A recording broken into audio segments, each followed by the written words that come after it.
As the principals began arriving at the Orange County Courthouse, there was little to indicate this would be a precedent-setting day. Prosecutor Chuck Patrick and defense attorney Michael McGlynn already had worked out the sentence with Judge Byron McMillan, aided by a new law that allows the Department of Corrections to sentence defendants like Spencer to California Youth Authority custody until she's 25, then go to state prison. That everyone expected. What they did not expect was the judge's permission to tape the audio portion of the proceedings. There being no legal cause, why sentence should not now be imposed? That is correct.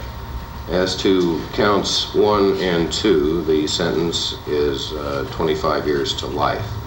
Spencer, who had pleaded guilty, showed little emotion during the 10-minute court session, held just one day after her 18th birthday. Her father fought back tears. Is she doing pretty well? Holding up well? I don't want to talk about it right now if you don't mind. She's very scared. She's very uncertain of her future. She's, I was almost in tears there beforehand. She's a frightened young girl. Later, both attorneys said they felt justice had been served. Patrick, who helped write the new law that enabled Spencer to remain out of the state women's prison at Frontera for the time being, was asked if he'd like to see her free one day.